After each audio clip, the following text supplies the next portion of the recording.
Señoras y señores, tengan ustedes buenas noches. Iniciando efectivamente y continuando con las actividades de la Escuela de Derecho, es para nosotros un placer participar con ustedes y la ilustre visita del profesor Julio Correa, el cual ya se encuentra con nosotros. Vamos a iniciar efectivamente la actividad del día de hoy con las palabras de nuestra señorita directora, la doctora Jimena Ayala Gamarra, la cual recibimos con un fuerte aplauso.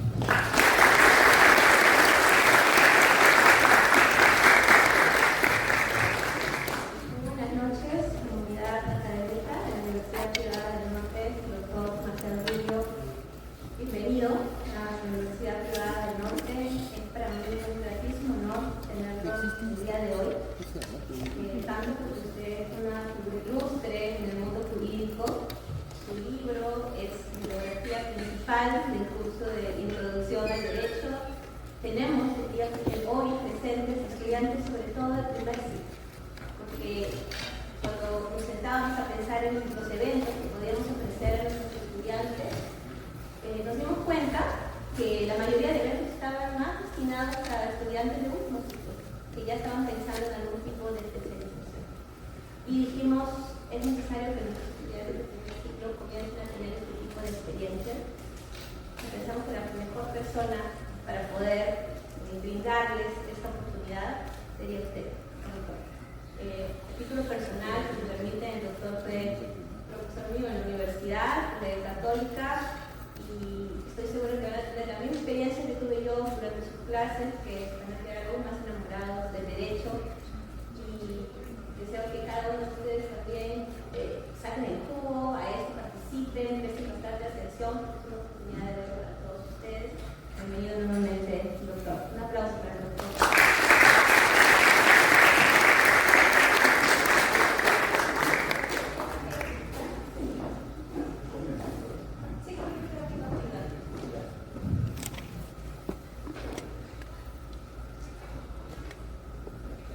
Muy bien, una doctora, doctor, muchas gracias por la invitación. Señoritas, señores, muy buenas noches. Quiero agradecer la invitación que se me ha hecho a estar aquí hoy día con ustedes y quiero agradecer su presencia, porque yo sé que los jueves en la noche hay mejores cosas que hacer que venir a sentarse aquí a la derecha, de tal manera que les agradezco de veras que estén aquí con nosotros hoy. Quiero hablar con ustedes de un tema que vincula el derecho y el Estado, porque el derecho es producido por el Estado y entonces hay una relación, por lo menos de causa-efecto, pero al mismo tiempo el Estado debe ser jurídico, o sea, debe comportarse de acuerdo a ciertas reglas de derecho. Produce las reglas, pero las debe cumplir. Hubo un tiempo en el cual, vamos a hablar de eso ahora, había príncipes que gobernaban y se decía que el príncipe no estaba sujeto al derecho porque podía cambiarlo. Pero hoy día se dice que si bien el Estado puede cambiar el derecho, mientras el derecho sea de una determinada manera, todos, incluido el Estado, pueden seguir. No vamos a hacer una charla política, pero ustedes y yo somos todos ciudadanos y podemos revisar qué pasa con nuestro Estado y nuestro derecho en las circunstancias actuales. Y si bien no vamos a hablar de lo que pasa hoy día, si vamos a establecer las ideas a través de las cuales el Estado que hoy día tenemos se fue formando. Y entonces cada una de nosotros podremos, en base a la teoría, razonar sobre cómo es nuestro Estado y cómo está. Esto, por lo demás, es una tarea de las ciudadanas y de los ciudadanos que no podemos evitar. O sea que si las ciudadanas y ciudadanos desatendemos nuestro interés por el Estado y la política, estamos haciendo algo equivocado, porque tenemos que participar, cada uno a su manera, por supuesto, pero no podemos decir la sociedad no me interesa, y entonces cada uno desde su perspectiva tendrá que preocuparse de esto. Muy bien, nosotros tenemos un Estado, y un Estado que está conformado, gruesamente hablando, por unos órganos que son el Poder Ejecutivo, cuya cabeza es ahora la Presidenta de la República, tenemos un Congreso, tenemos un Poder Judicial, una serie de otros órganos que no voy a mencionar, y tenemos gobiernos regionales, gobiernos provinciales, municipales y gobiernos locales municipales. Esto es, en gran síntesis, nuestro Estado. Pero, ¿de dónde proviene? ¿Por qué está hecho así? ¿Y para qué está hecho? Y entonces tenemos que saber de dónde vino y cómo llegó. Y eso es de lo que vamos a hablar en esta reunión. Yo he preparado un texto que podrá ir corriendo, ahí me imagino, y podremos ir viendo el texto y hablando. Antes del Estado que nosotros tenemos, hubo otra forma de organización política. Bueno, hubo muchas formas de organización política, pero la inmediatamente anterior a la que nosotros tenemos ahora fue la monarquía absoluta. La monarquía absoluta comienza en diversos momentos a lo largo de la historia y es un fenómeno europeo y que llega hasta nosotros porque fuimos colonia europea. Entonces, la colonia, en nuestro caso española, pero en otro caso portuguesa y en otro caso inglesa, hizo que lo que sucedía en Europa pasara también a América. Y más bien al revés, aunque tenemos el mismo océano Pacífico que Asia, nosotros no tenemos ninguna relación política con la historia de Asia, que es, bueno, un continente sumamente importante.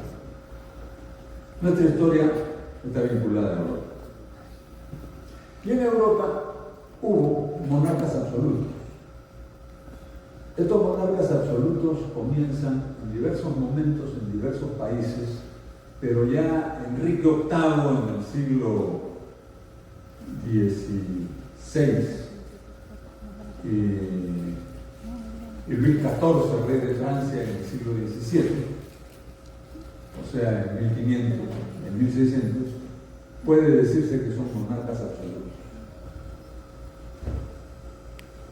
La monarquía absoluta era un sistema de gobierno en el cual no había Estado en realidad, había un rey. Y ese rey lo decidía todo. Todo. Era todopoderoso en la tierra, tenía policía para asegurarse de que se cumpliera lo que él decía, tenía ejércitos para pelear con los enemigos de otros países y gobernaba por siguientes. Nosotros tuvimos en la época de la colonia reyes, ¿no? El emperador de España era nuestro rey.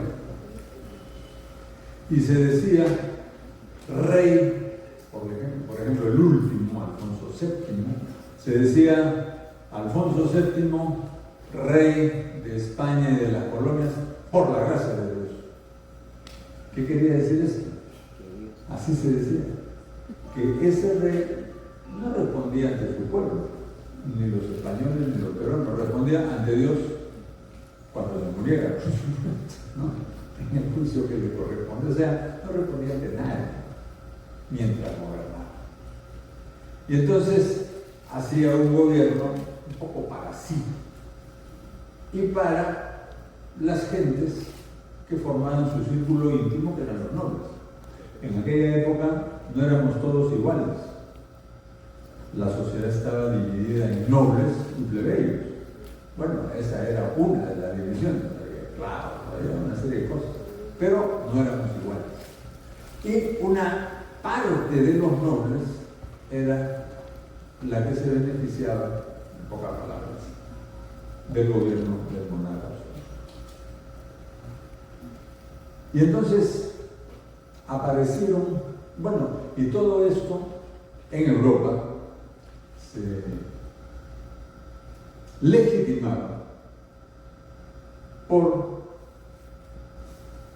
la gracia de Dios, porque el monarca decía que era rey por la gracia de Dios, y entonces Dios había organizado todo para que fuera como era. Esto, sin embargo, comienza a discutirse, y entonces hay tres personajes en la historia del pensamiento occidental, y muchos otros importantes también, de los cuales yo quiero hablarles ahora, que son Hobbes, inglés, Locke, inglés, y Rousseau, francés. Estos son una cadena de tres pensadores que en realidad dan vuelta a las cosas. Hobbes nació en 1588, en plena monarquía absoluta, y murió en 1679. Locke, el segundo, nació en 1632 y murió en 1704. Y Rousseau nace en 1712 y muere en 1778. Entonces, si ustedes ven, hay una coincidencia de fechas, ¿no? Se muere uno y arranca el otro, y se muere el otro y arranca el tercero. Esto nos indica que es una época, que no es que hubo un iluminado que dijo, no. Es una época en la cual la gente... ¿Qué pasaba en esa época? Que cuando nosotros pensamos en el derecho, tenemos que pensar también en el espíritu humano, porque el derecho tiene que ver con todos los quehaceres del ser humano. Entonces, de repente, por esas épocas, se comienza a descubrir algunas cosas que la gente nunca había sabido. Una de ellas, que la Tierra era redonda. Eso no se sabía. 100 años antes no se tenía idea. Todavía se pensaba, bueno, hay algunos que todavía piensan, que el Sol daba vueltas alrededor de la Tierra. Pero el ser humano comenzó a darse cuenta que podía conocer por sí mismo la naturaleza. Y muy rápidamente aparecieron la física, la química y teorías que comenzaron a explicar el mundo. Y entonces el ser humano se dio cuenta de que su razón podía explicar las cosas. Y eso se trasladó al derecho. Porque si antes la naturaleza humana era obra divina, Dios había hecho a Adán, había hecho a Eva del barro, los había hecho tener hijos, los había castigado porque habían sacado los pies del plato comiéndose la manzana del árbol del bien y del mal. Bueno, hay un relato pues en la Biblia. Y a partir de esto había creado la raza humana como una raza social. Pero en la época en que se comienza a descubrir la naturaleza, las personas dicen, bueno, ¿y por qué tenemos que asumir que el rey depende de Dios y no depende de nosotros? Porque al final de cuentas los que lo sufrimos somos nosotros. Y entonces aparece una teoría que en realidad no es una teoría, es una hipótesis para sustentar que la sociedad está hecha por los seres humanos y no por Dios. Esto no negaba a Dios, por supuesto. Yo sé que entre ustedes hay quienes no tienen creencias divinas y otras sí, y otras que sí. No estamos hablando de religión. No negaba a Dios, pero decía, bueno, hay explicaciones terrenas. Ya tenemos la ley de la gravedad, ya sabemos que la Tierra es redonda, en fin, un montón de cosas. Y entonces se crea una explicación ficticia, pero verosímil. Es decir, no es una verdad, pero podría haber sucedido. Y esa teoría es la teoría del contrato social. El contrato social sostiene, ya no tiene a Dios en el medio explicando las cosas, y sostiene que los seres humanos originalmente vivimos cada uno por su lado. Hay un estado de naturaleza. El estado de naturaleza quiere decir muchas cosas muy distintas, pero quiere decir que no hay autoridad sobre nadie. Cada uno es titular de su fuerza y puede hacer lo que quiera para subsistir y defenderse. Subsistir y defenderse. Porque si ustedes se imaginan que aquí no hubiera autoridad nunca de nada y cualquiera pudiera agraviar a otro, quitarle lo que es de él o matarlo por lo que fuere, el mundo sería muy inseguro. Y además no sabríamos si comeríamos dentro de 2 horas o mañana por la mañana. Porque nos lo podrían quitar o podríamos estar muertos. Una idea de la tierra y los seres humanos como en la ley de la selva, que alguien come mientras no es comido, eso es el estado de la naturaleza. Y hay 3 versiones del estado de la naturaleza, y esto es interesante, porque el estado de naturaleza para Hobbes es la guerra de cada uno contra cada otro. Hobbes dice, el hombre es lobo del hombre. Por supuesto, en esa época quería decir como hombre ser humano, ¿no? Incluía a las mujeres, entre otros. Ahora felizmente ya no hacemos esa barbaridad. Pero él decía, el hombre es lobo del hombre. Y entonces tenía un estado de naturaleza que era de un salvajismo inmenso. Locke dice que el estado de naturaleza se rige por las leyes naturales. Bueno, hay leyes, cosa que no hay con Hobbes.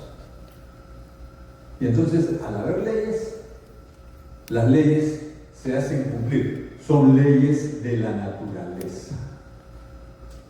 Una de ellas es la propiedad, otra es la libertad.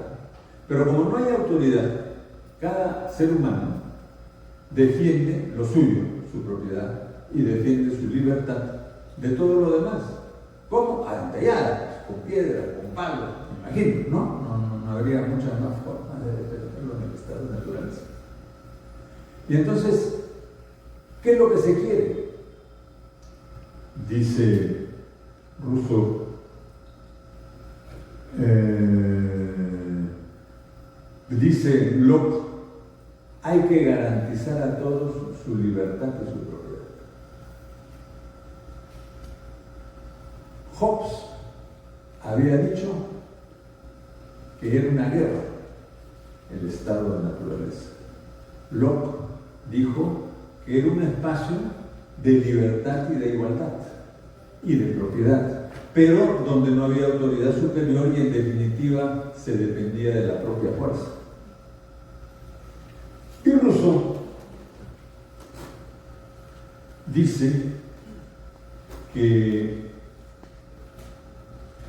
hay que encontrar una forma de asociación que defienda y proteja con la fuerza común la persona y los bienes de cada sociedad. Entonces, la idea original del Estado es que se defienda nuestra libertad y nuestra propiedad.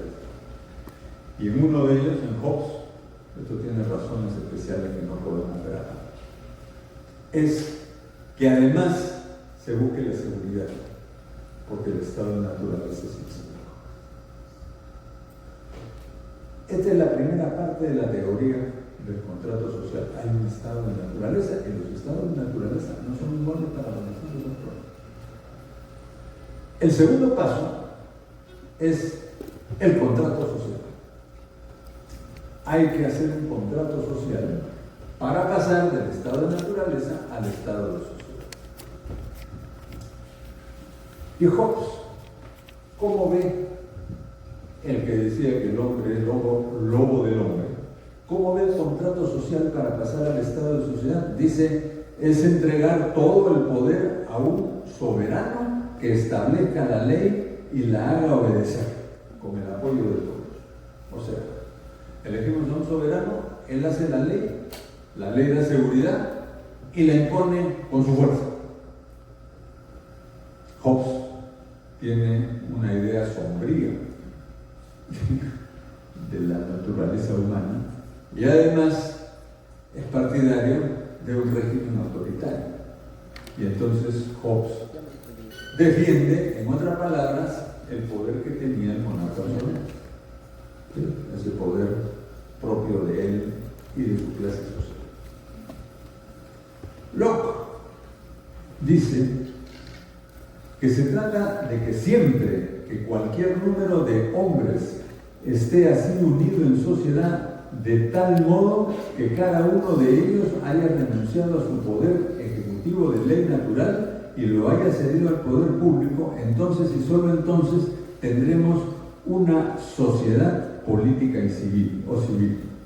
Y esto se logra siempre que un grupo de hombres en estado natural entre en sociedad para formar un pueblo, un cuerpo político bajo un gobierno supremo. Locke, que también es inglés, pero que vive 50 años después que Hobbes, ya no está pensando en el horror del hombre con lobo del hombre. Está pensando en que en el estado de naturaleza hay derechos, pero que no están muy bien protegidos, y que entonces, coaligándose, la unión hace la fuerza, vamos a poder tener mejor libertad y mejor propiedad de nuestros bienes. ¿Y qué dice Rousseau? Rousseau dice que el contrato social tiene una cláusula y la pone entre comillas, y dice: cada uno pone en común su persona y todo su poder bajo la suprema dirección de la voluntad general. Y cada miembro es considerado como parte indivisible del todo. Fíjense que los otros dos han dicho: yo quiero un gobernante que me proteja o que me dé garantías de mi propiedad y mi libertad, que me proteja Hobbes, que me dé garantías Locke. Pero Rousseau no. Rousseau dice: todos los que forman parte del pueblo se someten a la voluntad general. La voluntad general es la voluntad de todos ellos. Entonces, la mayoría de ellos aprueba lo que hay que hacer, ya no es un solo monarca. ¿Ustedes recuerdan lo que dice San Martín en el balcón de Goya? ¿Recuerdan? ¿Han estudiado en el colegio? ¿Ah? Dijo que el Perú es libre e independiente, ¿por qué? Por la voluntad general.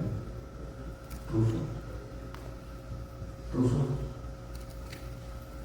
Nosotros hemos nacido a la independencia porque San Martín era un rousseauiano, eso lo sabe la historia, y Bolívar era otro rousseauiano, o sea, los dos eran seguidores de Rousseau. Y cuando hacen nuestra declaración de independencia, San Martín traduce a Rousseau del francés al español, dice: el Perú es libre e independiente por la voluntad general de los pueblos. Entonces, por lo menos de esa manera, nosotros estamos entroncados a esta historia, porque Rousseau es el tercero de esos tres grandes pensadores. Rousseau defiende el contrato social y Rousseau defiende que la voluntad general es la que vale. Y nosotros hacemos tal cosa por la voluntad general de los pueblos del Perú. Así es. Entonces, esta historia está encarnada, esta historia del pensamiento europeo está encarnada en nuestra independencia. Eso es muy importante. Y está encarnada porque los dos libertadores son los hombres. Y entonces, ¿cómo es el estado de sociedad una vez que se hace este contrato bajo la forma que cada uno lo ha diseñado? Hobbes dice, la multitud unida en una persona se denomina Estado, del latín civitas, porque el Estado, pues, en la época de Roma era una ciudad, en realidad, los contornos no se eran parte del dominio, pero realmente la organización política era la ciudad. Y entonces dice, esta es la generación de aquel gran Leviatán, o más bien, hablando con más reverencia, de aquel Dios mortal al cual debemos, bajo el Dios inmortal, nuestra paz y nuestra defensa. Porque en virtud de esta autoridad que le confiere por cada uno particular en el Estado, posee y utiliza tanto poder y fortaleza que por el terror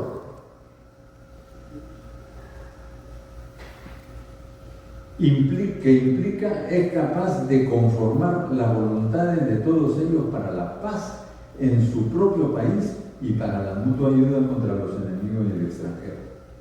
Y en ello consiste la esencia del Estado, que podemos definir así: una persona de cuyos actos una gran multitud, por pactos mutuos realizados entre sí, ha sido instituida por cada uno como autor, al objeto que pueda utilizar la fortaleza y medios de todos como lo juzgue oportuno para asegurar la paz y la defensa común.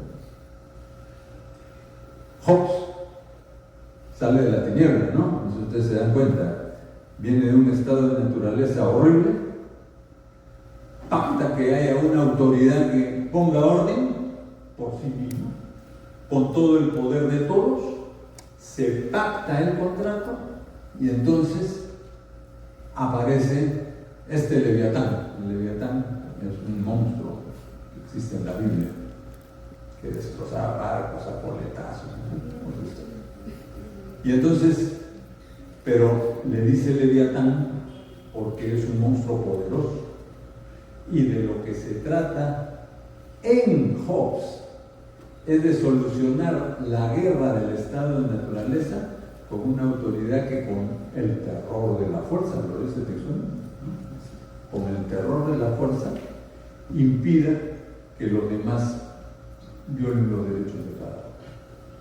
Bueno, esta es una parte del estado que nos conforma. ¿Qué dice Locke?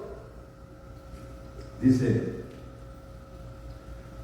siempre que cualquier número de hombres, o siempre que un número, esto es una traducción que está mal hecha, siempre que un número de hombres esté así unido en sociedad por el contrato social, de modo que cada uno de ellos haya renunciado a su poder ejecutivo de ley natural y lo haya cedido al poder público, entonces, y solo entonces, tendremos una sociedad política o civil. Y esto se logra siempre que un grupo de hombres en estado natural entra en sociedad para formar un pueblo, un cuerpo político bajo un gobierno supremo. O si no, cuando alguno se une a un gobierno ya establecido y se incorpora a él. Pues mediante ese acto autoriza a la sociedad, o lo que es lo mismo, a la legislatura de la misma, al Congreso de la misma, a hacer leyes para él según el bien público de la sociedad lo requiera, comprometiéndose en el grado que les sea posible a prestar su asistencia en la ejecución de las mismas. Esto es lo que saca a los hombres del estado de naturaleza y los pone en un estado, el establecimiento de un juez terrenal,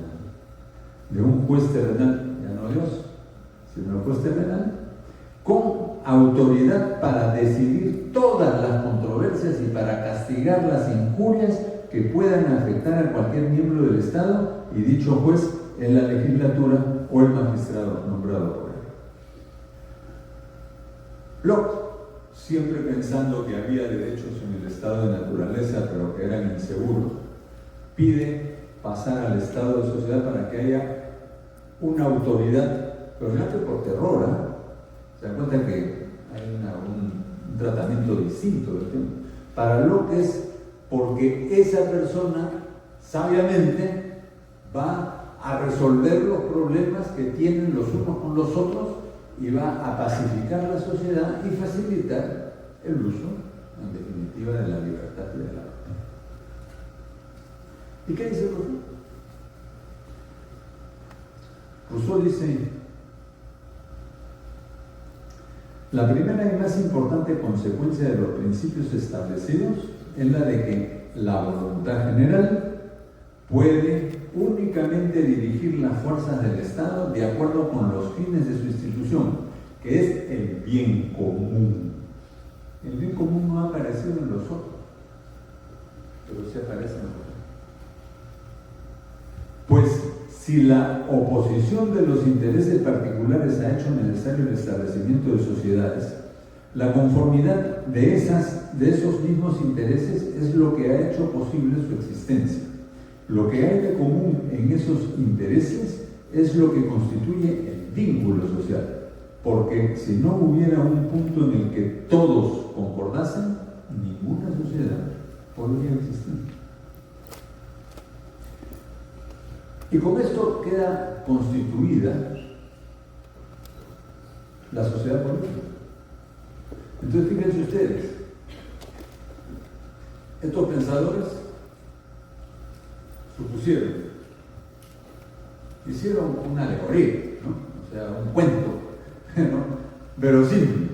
Había un estado de naturaleza donde no había gobierno, donde todos éramos como animales y nos peleábamos entre nosotros, o no nos peleábamos pero estamos inseguros porque mi única manera de defenderme era mi propia fuerza, o vivíamos separados y queríamos tener una sociedad mejor. Ahí están los dos. Y entonces se pacta. ¿Qué se pacta? Hobbes dice: una autoridad muy poderosa que nos aterre y nos dé la seguridad de que los demás no nos van a afectar. Locke dice: un pacto por el cual nosotros tengamos garantizados nuestros derechos. Y Rousseau dice: una sociedad gobernada por el bien común y por la decisión de la mayoría, ¿sí? Por la voluntad del pueblo. Y en eso habla de la democracia, ¿sí? De la cual nosotros no hemos hablado tanto. Entonces, ¿qué es lo que viene hacia nosotros en el Estado? Viene la necesidad de que los gobernantes por lo menos pacifiquen la sociedad y que, si posible, garanticen que cada uno pueda disponer de sus bienes y tener su libertad. O, según Rousseau, que la mayoría establezca la voluntad general y eso sea el bien común que todos tengan, que es la democracia. Esto es aproximativo, ¿no? Hobbes es el más duro de los tres, Locke está un poco en el medio y Rousseau es un liberal. Rousseau realmente es un gran liberal.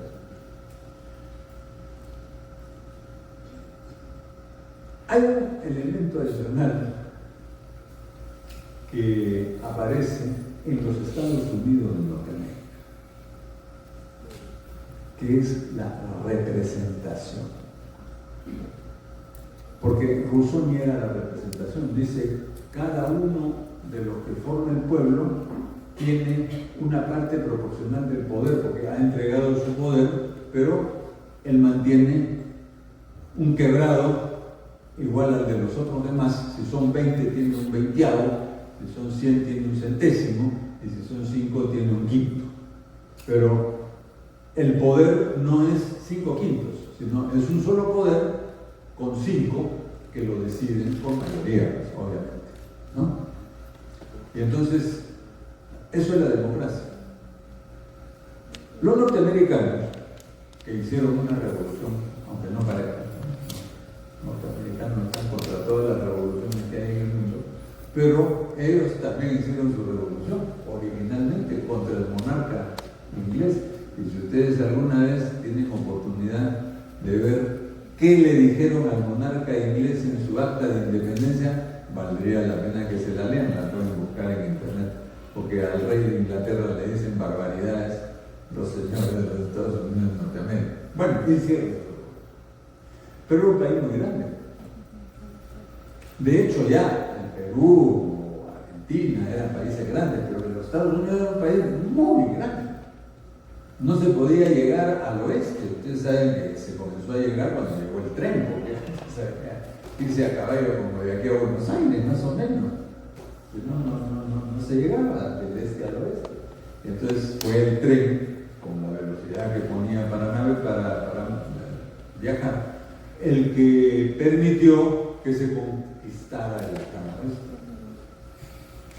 Entonces, ¿cómo iban a gobernar ellos su país mucho antes de que alguien soñara con tener un tren? Y entonces dijeron la representación. No en los países. Bueno, entonces, ¿qué dice? Y yo tengo acá un texto de Madison. Madison es uno de los padres de la independencia de los Estados Unidos.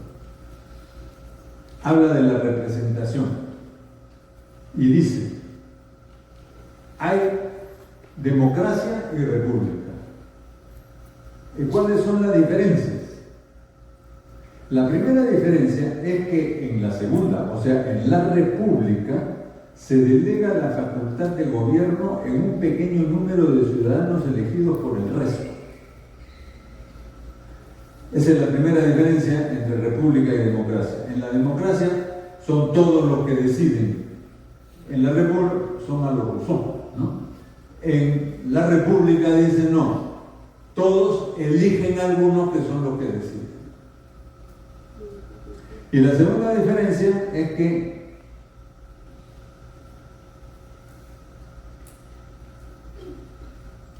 la república puede comprender un número más grande de ciudadanos y una mayor extensión de territorio. No se olviden que la velocidad máxima para viajar en la época en que Madison escribe esto era el caballo galopando, no se olviden. Y entonces el caballo, bueno, podía galopar 8 horas diarias y dormía 16, yo no soy un experto en caballos, ¿no? Pero me imagino que es así. Entonces podría galopar 50, 60 kilómetros, pero eran 6.000, 5.000, o sea, no se llegaba nunca.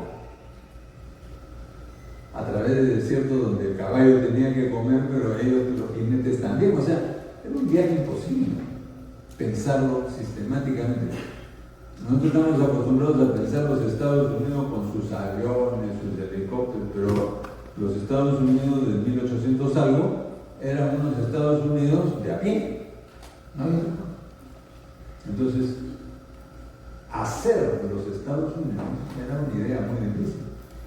Y los padres democráticos de Estados Unidos, aquí en este caso Madison, dicen que se puede representar. Entonces, el pueblo puede elegir gobernantes para que lo gobiernen. Se entiende que para realizar el bien común.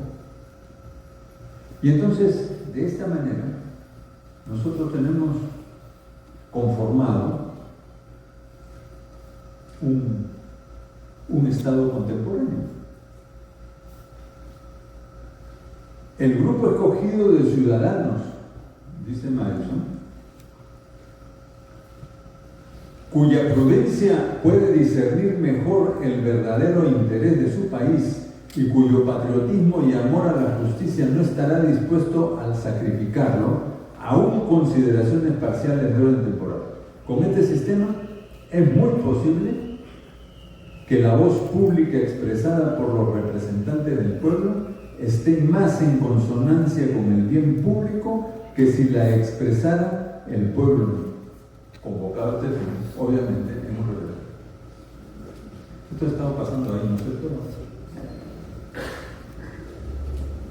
De tal manera que, en definitiva, el Estado que recibimos es el que hemos dicho que pensaron los grandes pensadores, con un componente de representación. Y entonces, no es el pueblo quien toma las decisiones, sino quien elige a los que toman las decisiones. Pero los que toman las decisiones deben estar dispuestos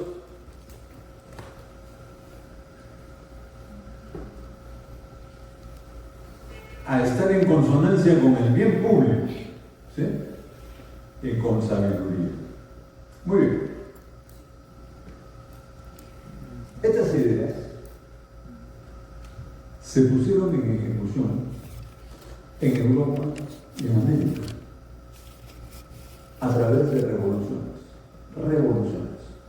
No fueron asambleas pacíficas donde discutieron, ganaron por mayoría y establecieron, no fue eso. Fue a tiros y a sablazos, así, y a lanzazos. En el Perú la batalla de Junín, dicen, la primera de las dos batallas de nuestra libertad, dicen que en esa batalla no se disparó un solo tiro, que todo fue lanza de sable. Ustedes se imaginan la dureza de esa batalla. Pero bueno, así fue.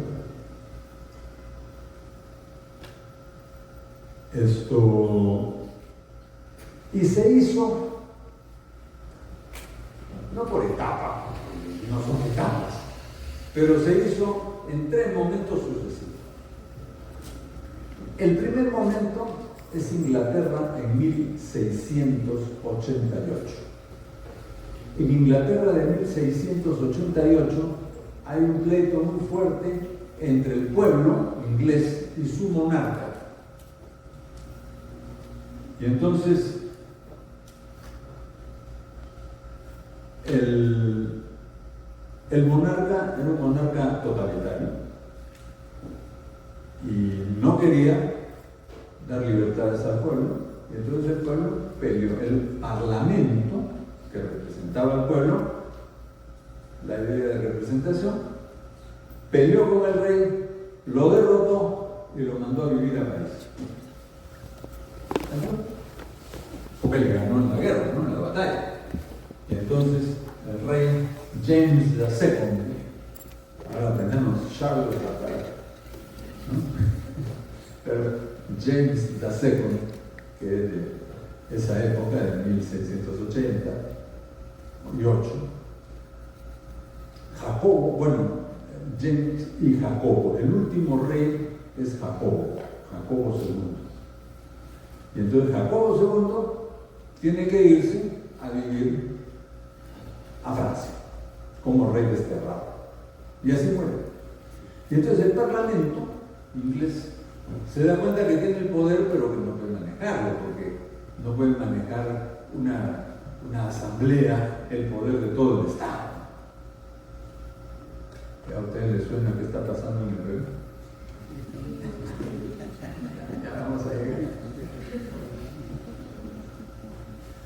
Y entonces el Parlamento dice: yo voy a hacer una lista de derechos, y dicta una ley que se llama la Ley de los Derechos en Inglaterra, que en inglés es la Bill of Rights, ¿no? Famosa declaración. En Estados Unidos después se hace otro Bill of Rights, pero en Inglaterra se hace un Bill of Rights.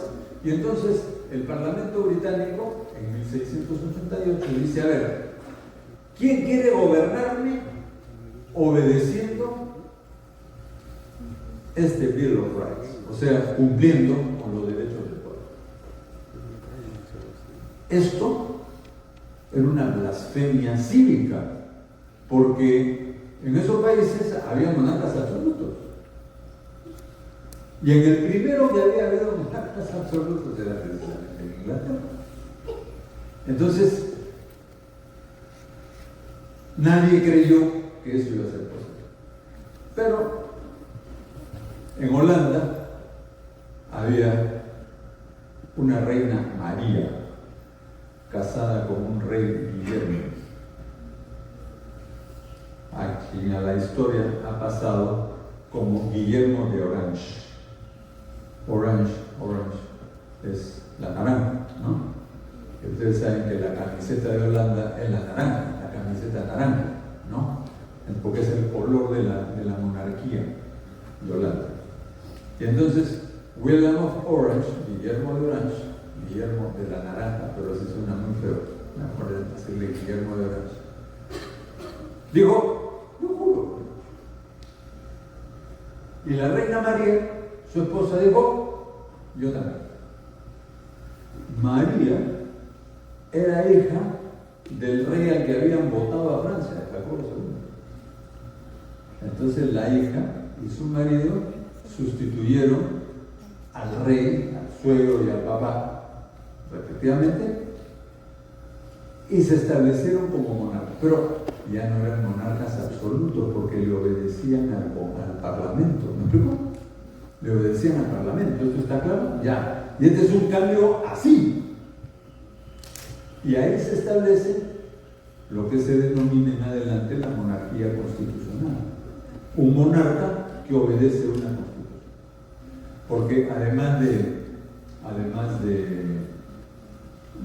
Bill of Rights, se hizo una ley que establecía los derechos de acceso a la corona británica. Entonces, entre esos está pues, que el rey no puede ser católico, que tiene que ser esto de la iglesia anglicana, en fin, una serie de reglas que Charles III ha cumplido el año pasado, ¿no? Y entonces, a partir de ahí, desde 1688 hasta el día de hoy, los monarcas ingleses son monarcas constitucionales.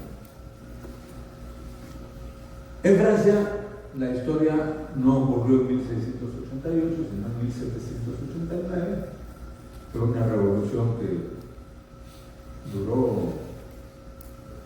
por lo menos 12 años, 13 años, hasta que entra Napoleón, que era un revolucionario, pero que puso orden. Y Napoleón entra en 1799, 98, por ahí, pasa de general a gobernante. Y bueno, pues son 10 años de 1789 donde se matan unos a otros de una manera terrible. Y finalmente se establece un gobierno monárquico de nuevo en Francia que dura un cierto tiempo hasta que vienen las repúblicas, la primera, la segunda, la tercera república francesa. Y desde hace prácticamente 200 años, un poquito menos, Francia ya es una república. Y nosotros, igualito, ya les he contado cómo fue la primera de nuestras dos batallas, Junín, a sablazos y a lanzazos, así fue. Los que murieron atravesados por una lanza o cortados por sable. Ni más ni menos. No hubo un solo disparo, no se gastó pólvora. Y Ayacucho, bueno, ahí sí se gastó pólvora y murió mucha más gente, y perdieron los realistas y a tiros ganaron nuestra independencia, ¿no? Así fue. Así fue. Y los ingleses, de la misma manera, en los Estados los ex ingleses, que ahora son norteamericanos de los Estados Unidos, Norteamérica, de la misma manera a tiros contra el rey. Y a partir de ahí llegamos. Pero el origen conceptual es el mismo. El origen es, tenemos que hacer un gobierno democrático en el cual tengan representación todos los ciudadanos, que busque el bien común y que sea hecho por representantes. O sea, el pueblo tiene el poder, pero elige representantes que deben ver patrióticamente el bien común. Esto último que he dicho no es que yo sea un caviar que ando ideologizando a todo aquel que me escucha hablar. No, no soy eso. De repente soy caviar, no me afectaría.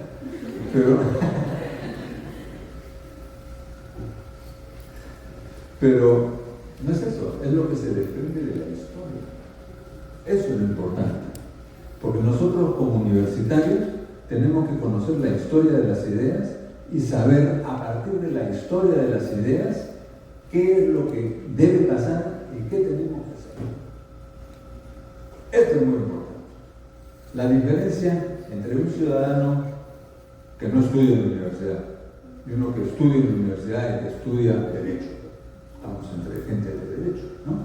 Es que nosotros no somos mejores, de repente somos peores, ¿verdad? Los abogados tienen una fama de perros.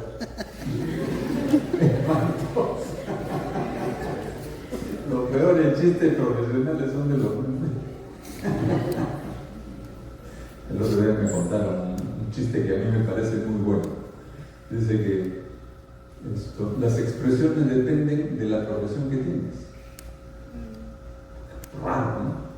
Por ejemplo, dice, si un ingeniero dice, todo se puede hacer, es un genio. Puede hacer 100 pisos, puede hacer un puente infinito. En cambio, si el abogado dice, todo se puede hacer, es un corrupto.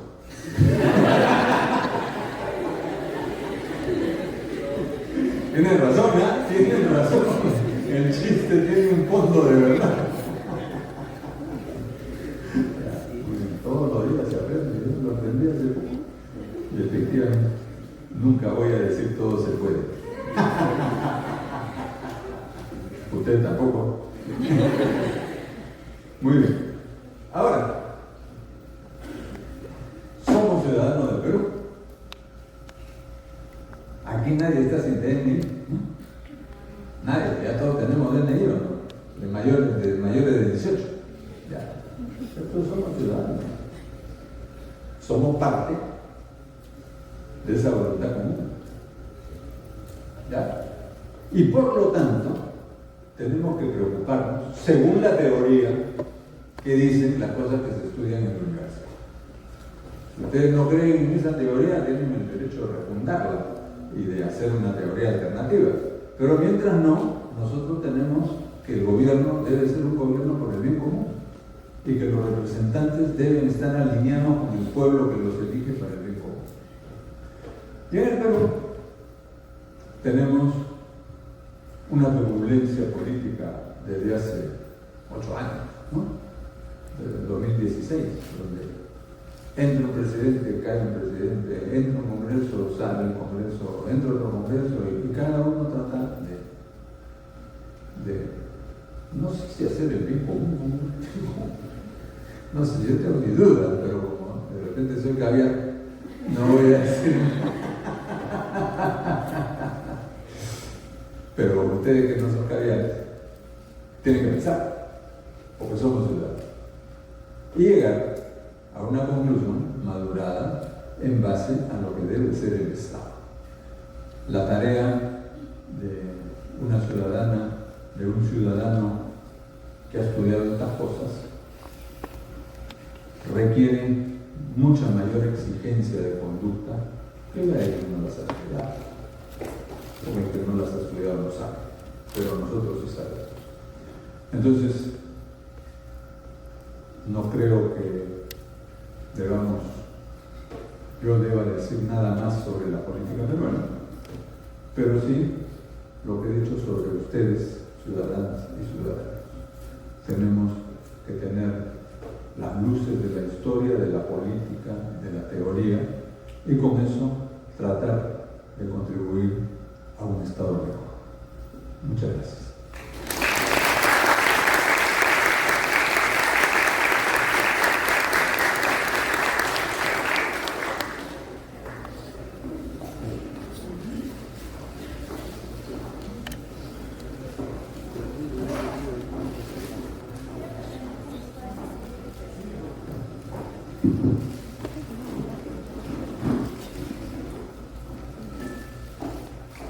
Agradecemos la elocución exposición de nuestro invitado y a continuación vamos a invitar a nuestro público a que realicen algunas preguntas que quisieran compartir con usted, doctor. Adelante, por favor.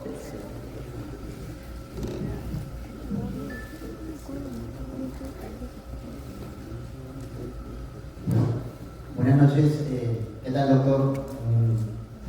Una eminencia es usted. Y ha sido un gusto escucharlo, de verdad, un gusto enorme. Yo sé que no es su materia el tema un poco penal de la reproducción más civilista, pero yo quisiera tener una opinión de usted, porque siempre lo he querido hacer. ¿Qué le parecería tan viable? Nosotros somos obviamente Germano Románico, pero sería viable que acá en el Perú se pueda establecer una pena de muerte como en Estados Unidos, que son anglosajones, con la inyección letal. ¿Qué opinión me podría dar sobre eso, por favor? Quisiera escucharlo a usted. Gracias. Me pregunta usted en el sentido de pena. Sí, de pena de muerte. De pena de muerte, sí. Gracias.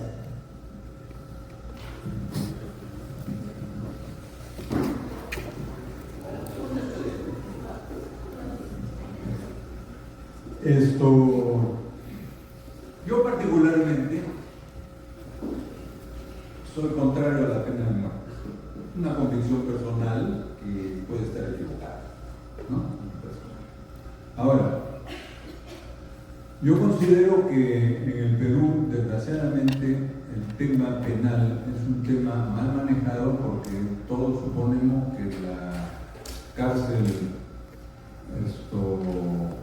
resocializa, pero suponemos porque en realidad no resocializa, ¿no? Eso no resocializa, eso es un hecho. Y entonces, claro, la tentación es utilizar la píldora para todos. Porque si no resocializa ninguno, mejor, ya. Y entonces ese es un dilema que hay que resolver con sabiduría, digamos, ¿no? Entonces, más allá de que yo no crea que la pena de muerte soluciona nada, yo puedo estar equivocado. Puede ser que solucione ciertas cosas, pero creo que el tema va más bien por una socialización de todos que respete sus derechos y que pueda garantizar que realmente la violencia y la delincuencia sean una excepción, ¿no? Eso es muy difícil predicarlo en un país como nuestro Perú, porque no es ese país, es nuestro Perú, ¿no? En el cual 1 de cada 3 está en pobreza ahora. Y es inexplicable, ¿no? No tendría por qué suceder eso. Entonces hay una sociedad que reformar para que esas cosas puedan cambiar. Cuando todo eso se pueda hacer, yo creo que siempre habrá delincuencia, pero será de otra naturaleza y será mucho más controlada. Entonces, yo en general sobre la pena de muerte pienso que no, esa es mi convicción. Pienso que puedo estar equivocado también, no pretendo ser la vara de la justicia, ¿no? Pero de todas maneras creo que hay que mirar complementariamente un problema social de socialización de la gente en violencia y en pobreza, ¿no? Entonces esto hay que tener en cuenta. Yo tengo una anécdota que trata sobre esto. Yo trabajé un tiempo en una ONG dirigiendo una revista y había entre la gente que trabajaba ahí estaba Chema Salcedo, José María Salcedo, ¿no? Que es un periodista que tuvo mucha vigencia en algún momento, después le dio un cáncer y se retiró, pero él tuvo mucha vigencia. Y un día apareció con un señor,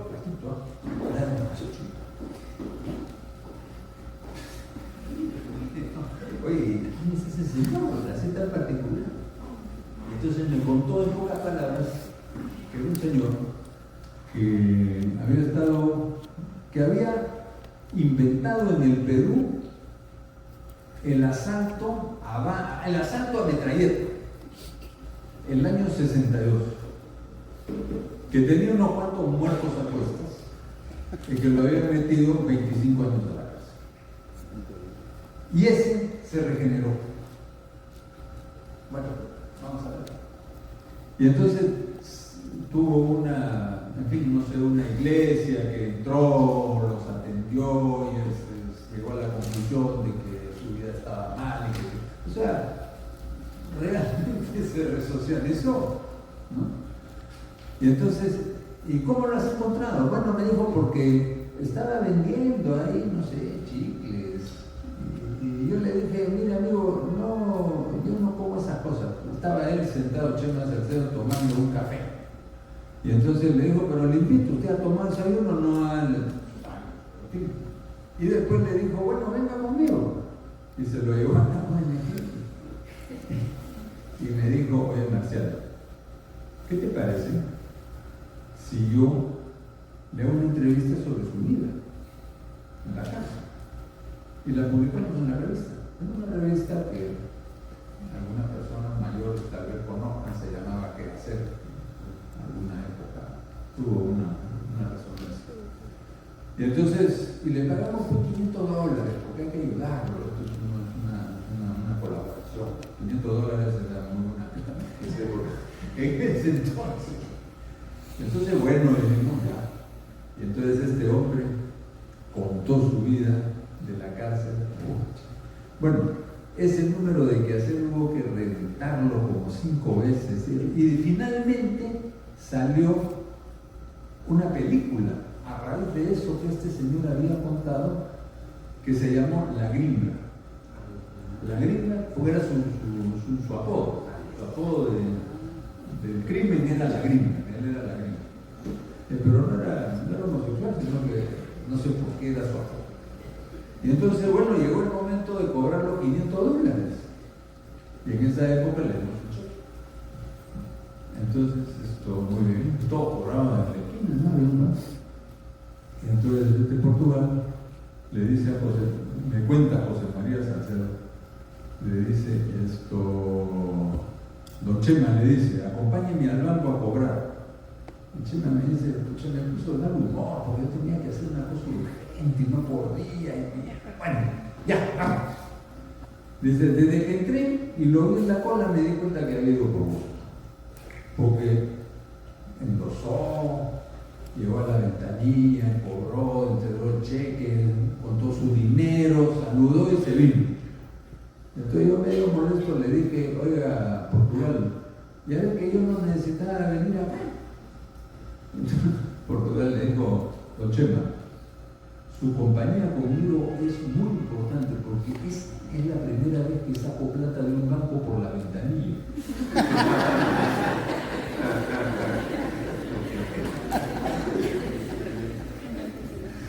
Buena historia, ¿no? Para darte la razón. Gracias, doctor. Muy amable. Continuemos con otra pregunta, por favor.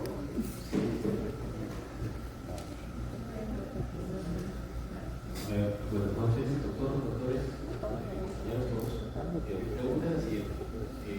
Respecto a, quería preguntarle qué características académicas y quizá éticas creería conveniente que un postulante a la presidencia tenga estas características. El ponerle los requisitos a la presidencia de la República y al Congreso, a los candidatos al Congreso, tiene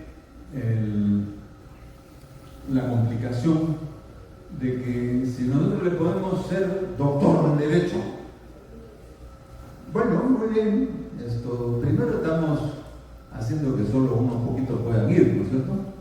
Y lo otro es que nada garantiza que sea una persona honesta, ¿no? Porque el doctorado en Derecho no te da ningún grado de honestidad o no, es sí o no, no tiene nada que ver. Entonces, sin embargo, yo he pensado que hay una figura romana de la Roma de hace 2000 años, ¿no? Que es muy interesante y que podría aplicarse. En Roma, el mayor rango político era el consulado, ¿no? Los cónsules. Y entonces, para llegar a cónsul, tú tenías que hacer algo que, aunque dicho en latín, se entiende perfectamente en castellano. Un cursus honorum. Tendrías que hacer un camino, un curso, un camino de honor. Y entonces, no era que tú tenías 25 años y postulabas a presidente. Tú tenías 25 años y comenzabas a hacer alguacil municipal. Y después de hacer 10 o 15 años de eso, porque en esa época la gente se moría pues a los 45, si no sé que tampoco podían hacer 30 años de servicio, ¿no? Se morían en el trabajo, pero una vez que habías hecho un cursus honorum, así se decía en el derecho romano, tú podías postular. Entonces nosotros podríamos poner para los grandes cargos nacionales como son presidente de la República, ministro y parlamentarios, y también gobernadores, un cursus honorum de 15 años, en el cual tú hayas servido al Estado peruano, hayas trabajado, no te cargues un juicio a cuestas, no sospechoso de inmoralidades, y entonces puedas postular. Eso a mí sí me parece cívico. Entonces podríamos explorar alguna cosa de eso. Pero yo no soy parlamentario, así que no me van a hacer caso. Pero sí es posible pensar. Y yo creo que sería muy interesante si ustedes que tienen que hacer tesis en algún momento pudieran hacer tesis sobre esto. Estos son temas interesantísimos para poder hacer una tesis. ¿Alguna pregunta más, por favor? Invitamos al público a participar del evento. Doctor, buenas noches.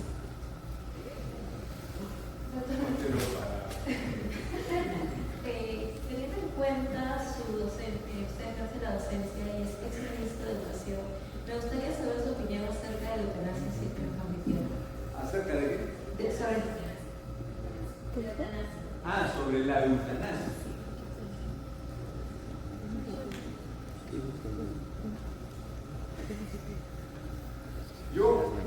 Yo estoy de acuerdo con que la vida no se dispone. O sea que yo no me puedo matar. Yo estoy de acuerdo con eso. Sin embargo, la ciencia y la tecnología médica ahora permite que al margen de mi voluntad yo siga viviendo. Me enchufan en una UCI, ¿no? Y yo, si me desenchufan, me muero, ¿no? Eso se sabe. Eso, bueno, con la pandemia todos supimos 1000 historias sobre esto. Y entonces no me desenchufan. Bueno, yo creo que eso sí se puede decidir. Si yo ya no puedo vivir por mí mismo, entonces que no me dan tratamiento. A mí me parece eso. Porque yo no estoy obligado a recibir tratamiento cuando ya no puedo sobrevivir por mí mismo. Y yo creo que eso sí. Y ese es un poco el umbral en el que se plantea el problema de la eutanasia, porque la eutanasia no se plantea a ninguno de nosotros que estamos aquí sentados perdiendo el tiempo escuchando a un viejo, ¿no? Bueno, podríamos estar haciendo cosas mejores, ¿no? Pero, como dije al principio, pero sí cuando estás en las últimas, ¿no? Realmente en las últimas circunstancias de tu vida y te mantienen artificialmente eso por eso. Ahí hay casos dudosos, por ejemplo, las personas que no tienen los riñones funcionando y entonces tienen que seguir un tratamiento periódico cada 3 días, cada semana, no sé exactamente cuántos días, creo que depende de la gravedad. Entonces un día deciden que ya no pueden soportar eso y que ya no siguen. Bueno, sería lo mismo, porque si no se atiende, a la semana se muere de todas maneras, ¿no? Entonces, yo creo que el borde es cuando tú ya no eres dueño de tu vida, sino que tu vida es manejada artificialmente. Yo creo que tú puedes decidir ya que no me trata.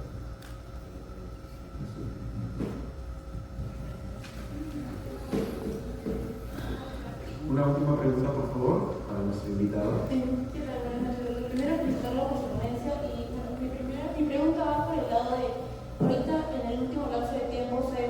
presentó 53 últimas reformas constitucionales y sobre todo el lado de la bicameralidad. Entonces, ¿usted cree que estamos cerca de un nuevo proceso, una nueva constitución? Y si esto realmente se da, ¿esto va a ser producente o contraproducente para nosotros como sociedad?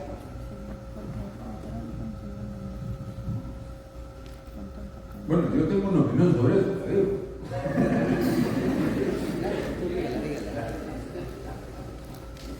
Porque yo dije que iba a hablar de política.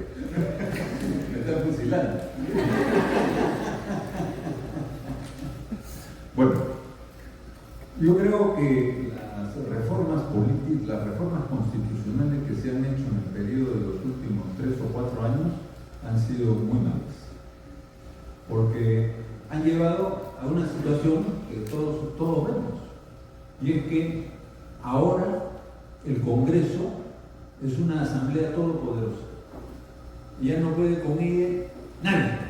Entonces no hay separación de poderes, ni control de poderes. Y eso es lo que está pasando ahora. Yo, mientras estaba preparando para venir acá, he escuchado, he visto que ya hay una nueva proposición para destituir a la presidenta, ¿no? Parece que está corriendo la enésima. Y en el Perú, 1 de cada 3 se muere de hambre y el Congreso sigue pensando en que tiene que destituir a la presidenta. ¿Para qué? Porque ustedes saben que si la presidenta cae, tiene que ser presidente del Congreso, ¿no?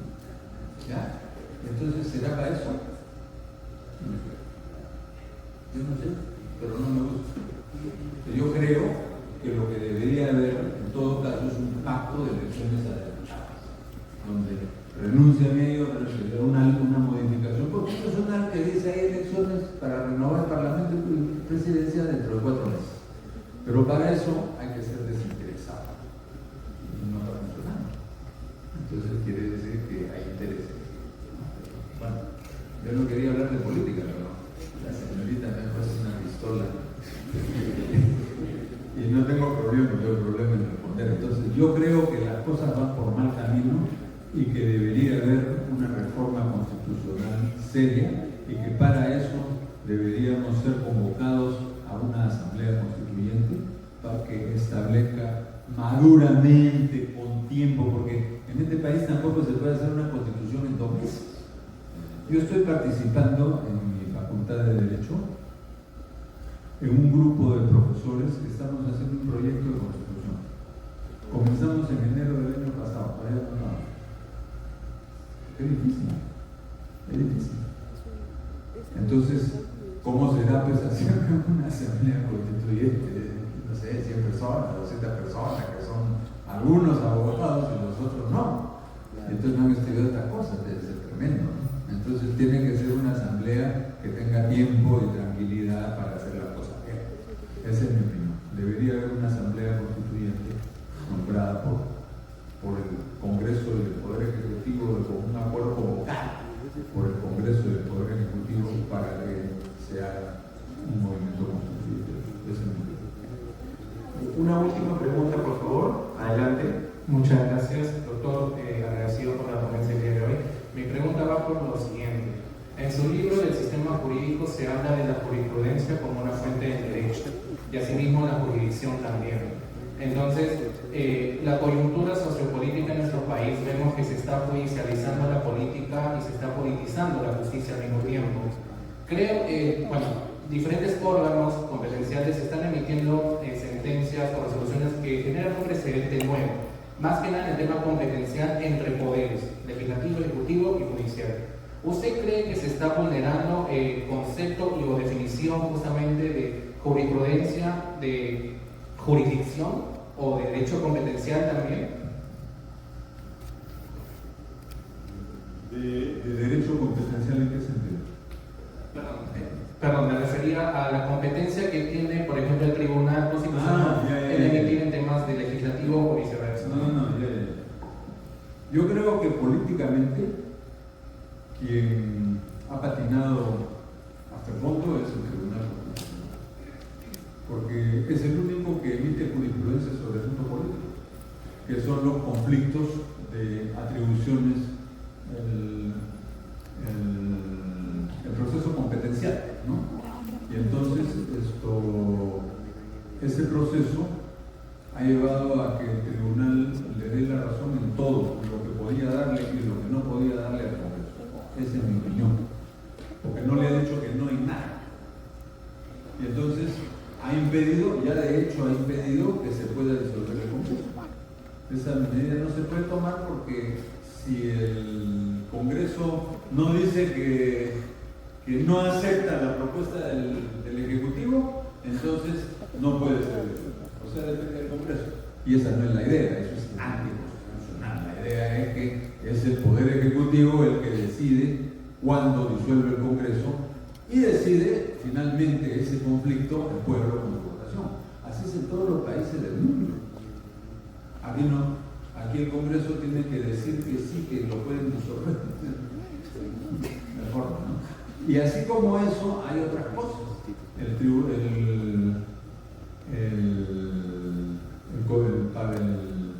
Tribunal Constitucional ha dicho que nadie le puede exigir al Congreso que haga algo dentro de sus competencias.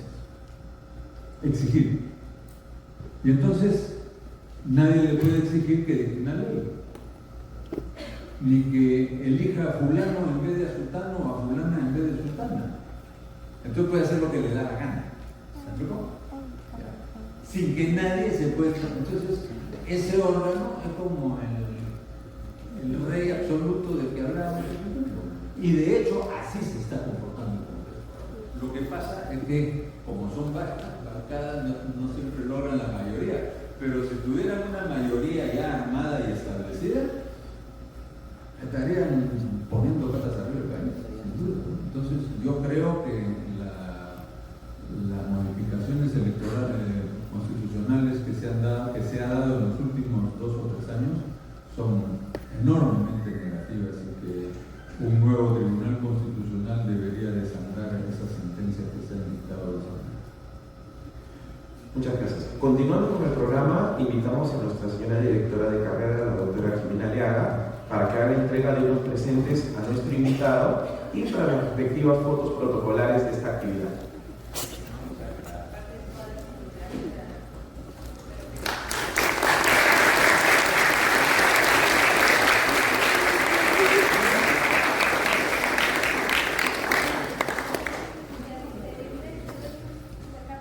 Sí, por favor, chicos, pónganse de pie. Por acá, por favor.